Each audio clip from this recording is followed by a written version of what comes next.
GameGrumps! And I'm the GameGrumps! Hey, you fucking sassy Sundays, welcome back to Game fucking Grumps. My name's Arin. This is just Game Grump. Just one Grump, just me. We're gonna fight Flame Mammoth now. After this, I'm gonna have to start replaying some stages. I'm just trying to keep it interesting, but now, like, I really gotta hunker down and fucking get good because I need to- I've never even gotten to the Sigma stages with Buster only. I mean, that's crazy. And the other thing that sucks about this is, I'm not getting any, heart pieces. And in the Sigma stages, shit do way more damage. As far as I remember.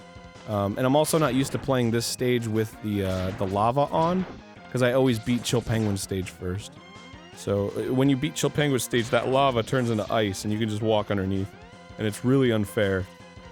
It makes the stage super easy. Anyway.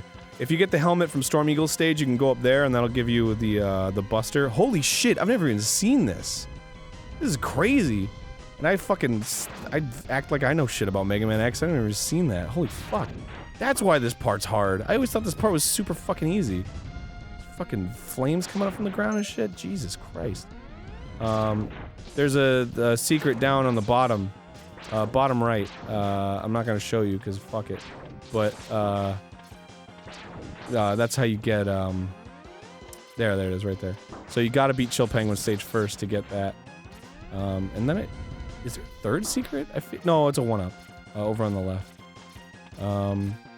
Oh, that's right, I was gonna go to Armadillo stage and just, like, grind out some one-ups.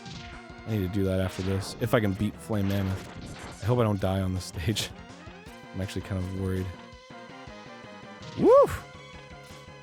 Do it, yeah! Ah, shit, son of a bitch. And fuck you. And there we go. I'm a cool guy, suck my dick. These spinny motherfuckers are spinning around. You can tell I've been doing this for a little while, and now I'm just like, I just gotta beat this. Whoa, that thing's cool in the background. I never really noticed that. It's like a spaceship or something. I love shit like that. I love, like, retro future shit. When Mass Effect first came out, I was really into it, because there's something about it that felt very, like, 80s. Even though it was sort of, like, had kind of, like, a modern feel to it, too. Something about, like, the music, and then also, like, the aesthetics of the armor. And, like, just how it was shot. There was something, like, really lonely about that game, which I really enjoyed. I don't know why, I really like lonely stuff. Maybe because as a kid, I always felt sort of alone. Because I was, like, I was in my own room, and, I never really knew how to talk to people. I never really was taught how to talk to people. Flame Mammoth is a super interesting boss. I love how I'm going, like, super deep, and then I'm just like, video games!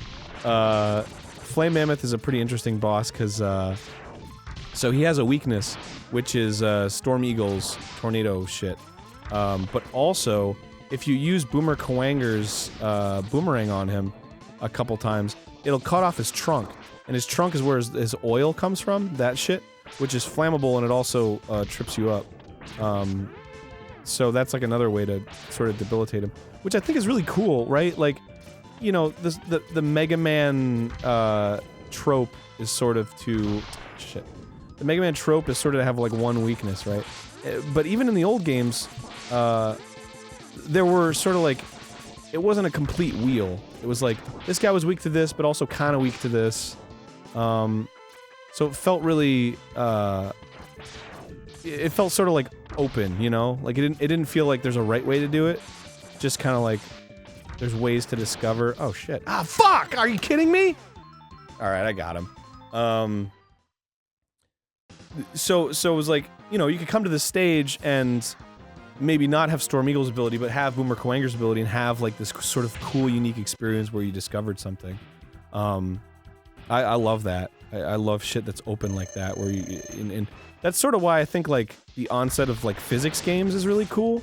Because, there's, like, so much to discover, and in a lot of cases, in fact, in most cases, I think, there's a lot of stuff that, like, the developers didn't even know was possible or intend, you know? And I think it has a lot to do with, applying, like creating rule sets, you know? Maybe I'm saying that wrong, but like, my example would be, like in Minecraft, there's the redstone, which is basically just basic electronics. And with basic electronics, the possibilities are fucking endless, you know? So like, you could create like really weird circumstances through this sort of open source, I guess it's not physics, but, shit, I'm being really stupid right now. Turn this shit the other way, dude. Come on. Come on! Oh, you're being a real asshole. Come on, come on. Yeah, fuck you. So it sort of gives players the opportunity to create stuff. Like Gary's mod, I used to dick around in Gary's mod a lot, just because it was like, you could make stuff. You could make like rocket cars and like weird like wheels with all the jets and shit. And super fun. I love shit like that. It allows for discovery, and I think that's really important in video games. You know, not in every video game, of course, because there are some games that aren't about discovery, but I feel like discovery is always a really easy and interesting way to get to engage the player. So here, I'll show you a little trick right here that I was talking about in an earlier episode. So this area right here, these guys just fucking bleed items. So look at that. I just got like so much health right there. I mean, I don't need it, but if you just go back and forth, they respawn. So this guy, Bubble Bat, right? He almost always gives you, and it's great that he didn't right there, he almost always gives you a 1-up. So if you want to farm 1-ups, which is great for this, since I don't have sub-tanks or anything, I'm just trying to beat bosses, super cool place to farm 1-ups. So that's what I'm doing right now. And it's cool because, like, it's so blatant that you know the developers thought of this. Like, this was the intention of this area, was to farm shit for your sub-tanks or whatever. And even still, to that end, this is a stage where if you get every single upgrade in the game, every armor, every heart, every sub-tank, and you have full health and all your sub-tanks filled, at the very end of the stage, if you die 3 times, and then on the 4th time, go up to the very top at the very end of the stage, there's a capsule, it's like super secret capsule, where Dr. Light gives you a Hadouken from Street Fighter, which, if you do the Hadouken movement, quarter circle forward attack, you shoot out a Hadouken and it kills everything in one hit. Literally everything. Sigma at the very end. All the bosses, everything. But you have to have full health to do it. But like, it's a super secret thing. I think it was only revealed in like a fucking like Famitsu, like months after this game came out. Like, because it's so fucking like, who would even do that? But since it's on this stage, it makes sense that the bats at the beginning are here so that you can fill up all your sub-tanks in order to do that, and also get the 1-up so you can die 3 times in a row. Like, it's really smart, forward-thinking. Yeah, I got 9. Like, and that's what I mean by polish. I was saying earlier, this game is polished in a gameplay way, because they know what the player is gonna do, what the player is gonna need. I'm gonna do Stink Chameleon because I was really close.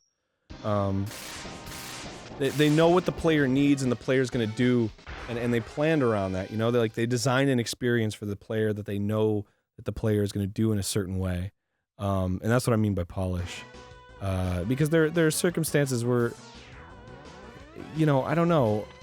It feels like they're not thinking about that, which is strange because you're making a fucking video game. Like, this is the experience you're crafting, right? And to sort of turn a blind eye to the obvious, in the case of, I'm trying to think of a real example, but I probably should just come up with one. But, you know, it's like, how many times have you played a game where you're playing it and you get it, like you get what they're trying to do, but it's just so obvious that like the better thing to do is something else, right? You're like, oh, they really wanted me to go this way, obviously, because they planned all this stuff out, but like, based on the gun that I have, or like, you know, my movement patterns, or like this enemy over here, like, obviously I'm gonna go this way. Like, why wouldn't I? It's clearly the better option. But like, you get it, you get what they meant. Like, so in that regard, I think it's sort of bad polish, or in general, sort of bad level or game design, because you're ignoring the psychology of the player. You're ignoring the fact that the player is clearly drawn to this one thing. You know, there's this thing called dominant strategy where it happens in a lot of competitive games where if something's balanced incorrectly, like a gun or a character or something, the meta becomes that gun or that character because it's the dominant strategy. Like, why wouldn't you use the most efficient thing in order to beat the game?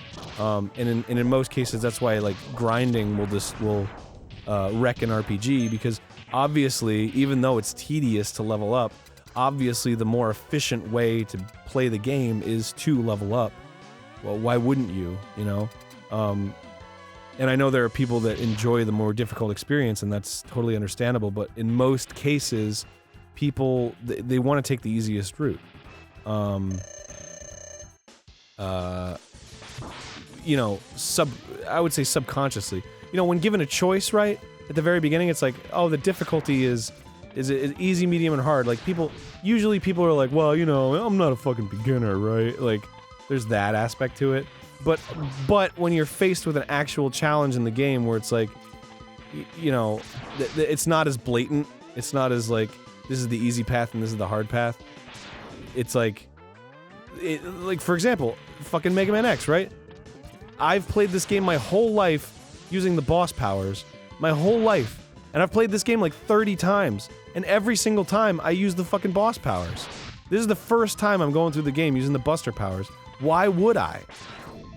When I have this fucking awesome ability that I can use, and I can get better at doing that path, right? That's a perfect example. Whereas, if the game started out and was like, hey, you know, do you want to play the easy route or the hard route? You know, once it becomes this thing that's like presented to me in a very forward way that's challenging me directly and giving me the language of like, you're a pussy if you pick this one. Like Doom did that, right? When you pick the difficulties in Doom, it was called like baby mode and shit like that, and it was like, if you're a baby, and it has a picture of the main character with a pacifier in his mouth, and it's like, well, I'm not a baby, you know, fuck you, I'm medium at least, you know? That's always been pretty interesting to me. I can't remember if I was trying to make a point or anything, but just a little conversation piece, you know? Just talking a little bit about video games, you know, because I like them so much. I mightn't seem like I don't, but it's just because I don't like most modern games. That's the thing. And I don't hate them. I just, they're not very interesting to me. Because they're all really similar. And I guess that's not a fair critique. It probably goes a little deeper than that, because like I pretty much almost automatically like all platformers just because I like the genre, and they're all the same. They're all very similar. So again, that's not fair. But I think it's just because also they're similar in ways that I don't enjoy. Like I enjoy platformers, but I don't enjoy, I don't enjoy the things that are similar about most modern games. I don't enjoy that they're very cinematic. I don't enjoy like quick time things. I don't enjoy shooting very much. I enjoy shooting when it's like really engaging. I'm really into Overwatch. Super engaging, super fast twitch. It's skill based. You know, I was really into like Unreal Tournament. I really liked Tribes. Really into Tribes, all the different Tribes. But those are like Twitch, you know? Call of Duty isn't Twitch, I feel like. Maybe competitive Call of Duty. And I don't even dislike playing Call of Duty like multiplayer. I just don't like the single player. But then like games like Uncharted, like I feel like are just fucking just not even games. Like, whoa. Obviously, they are. I'm just making a broad sort of statement where it's like, I don't feel challenged when I'm playing an Uncharted game. I feel like I'm wasting time. I feel like I'm just doing things, and then it's over, you know? And then when it gets to a hard part, it's just boringly hard. It's not like engagingly hard. It's like, I know what I have to do. I just gotta do it. And sometimes it works and sometimes it doesn't, you know? Like, and especially in the cases of those games, Uncharted or like Tomb Raider or whatever, where there's like a million dudes and they all sort of like have their own AI, so they're not like always in the same spot, but like sometimes they are. So you can sort of plan your route or whatever, and there's like some strategy to it, but like, you know that there's a point where you can sort of just brute force it, and in most cases that is the case. Like if you just kind of run up and kill them and do this, and oh, it doesn't work, and try it again, and then, you know, that one worked a little bit better. Like, you can just keep doing it. You don't really need to plan around it. Whereas, like, games where there is a situation where you're fighting a boss and you really have to plan, there's no way you could brute force it, right? Like, there's no way I could brute force this, right? I have to pay attention to what he's doing. I have to pay attention to, like, where he's gonna go next. There's no way I can just fucking mindlessly, just keep shooting at him and make sure it works. Whereas in Uncharted or Tomb Raider, that is the case. Like, there are some situations where, and in a lot of cases, games like that, and like Resident Evil 4, and not that I'm knocking Resident Evil 4, that game fucking rocks, but they will lower the difficulty for you, if you're not doing so hot. Plus I just find those games, like, aesthetically boring. You're just fighting dudes over and over again. Like, in a game like this, I'm fighting a fucking weird chameleon that does different things. And then throughout this stage, there was like little rock men, and they did different things, and like rocks came down from the ceiling and fucking tried to squash me, and then there's a, god damn it, I really gotta focus on this. I'm sorry, I'm ranting about video games. Oh shit, I can't make it on this one. How many lives do I have? 6. Yeah, alright, I think I'm good. What the fuck was I saying? Oh yeah. So, you know, honestly, if there was a game like Uncharted that was aesthetically more interesting, like, if I was in some kind of fucking weird fantasy world and, like, it wasn't just a bunch of dudes with guns, it was, like, fucking weird, like, robots that this one jumped up high and hit the ceiling and did, I mean, I'm just saying as an example, just off the top of my head. You know, these little guys do, so you have to crouch and get them, or something like that. And then there's a bunch of variety. That'd be great. And I think I'd probably play that game and enjoy it to some degree. There's, you know, it's just, I don't know. I can't make one broad sweeping statement about games like that, even though I do it all the time. In reality, there's so much that goes into why I don't really enjoy playing those games. And I could make a whole fucking thing about it. I don't know. Fuck you, you fucking alien fucking prick. You goddamn licky motherfucker. You wet-tongued robot fuck. You green chameleon looky-loo. You goddamn horny toad motherfucker. You fucking color-changing bitch. You can suck my goddamn robo-reploid penis. You fucking green shit. With your fucking whippy cracky fucking tongue, you piece of garbage. I will stab you in the... Oh my god, this episode's almost 20 minutes long! Fuck! I got shit to do today! Doing it alone. No wonder I'm fucking, like, dragging ass on this episode. Shit, alright, I got this. This is fine. This is totally fine. Don't even worry about me. Don't even fucking worry about me. I got this. You know? You guys are over there fretting over my shit, and I don't even got shit to fret over, you know what I'm saying? You know what I'm fucking saying? But it's fine. You know, I wanted to make progress, and if it took 20 minutes to make progress, whatever. You know, it's cool. I got that. This is a fucking entertainment show I'm doing, and by George, I'm gonna be entertaining. I think I'm gonna do it this round. Shit, what is he doing, dude? He's fucking tripping me up! Ah, oh, you son of a bitch. No. Ooh. What is he doing? He's doing this shit. You fuck. You robot. Fuck! Yeah! Suck my fucking blue dick, you green motherfucker! I don't know why it went to a racial place.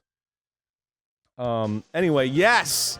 Sting Chameleon's fucking destroyed. Buster only run. Suck my nuts, Mega Man X. Next time on goddamn Game Grumps. Game Grump. Hope you enjoyed this double episode. God damn it. What time is it? Fuck. Alright, cool. I'm gonna, yeah. I'm gonna keep playing.